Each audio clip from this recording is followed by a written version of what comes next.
Logilo mbote nazali na kanda te ezali nde mawa nalingi nayebisa yo omoni nakendaka na 27 personnes na poto tozongaka 4 Zaiko ekufaka te Zaiko oyo oyaki kokuta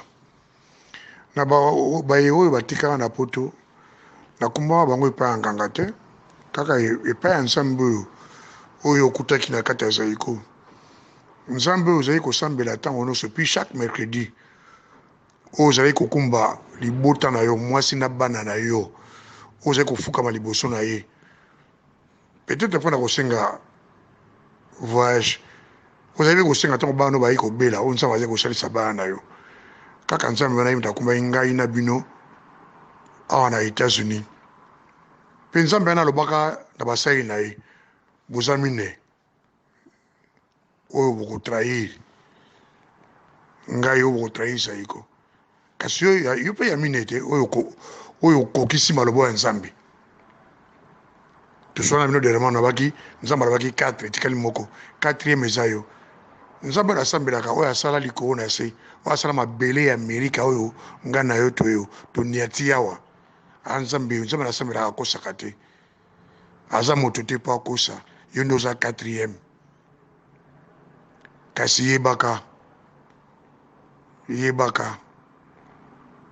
oyo bozo bomo eza mosala na ngai mosala nzambe apesa ngai na oloba nini naloba kaka nzambe wana apambola yo mpo nzambe wana ateyaka ngai aloba na ngai à lui la vengeance à lui la rétribution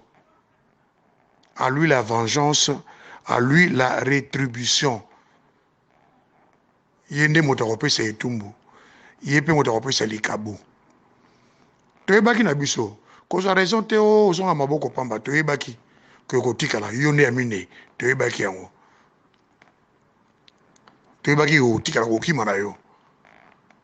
me nzambe apambola yo apambola mpe libota na yo mwasi na bana no batikali na Kinshasa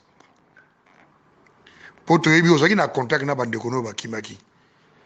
toyebi mwasi oyo akendeki kozwa ndeko no mosusu na Dallas oyo afutelaki ye avion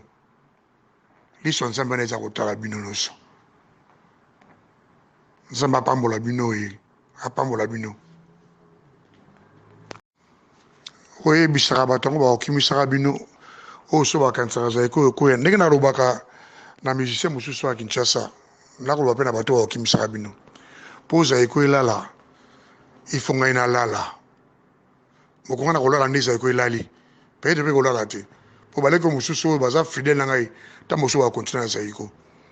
me take ngai naza vivant Zaiko ekolalaka te mpo nzambe oyo anga aza na bomoi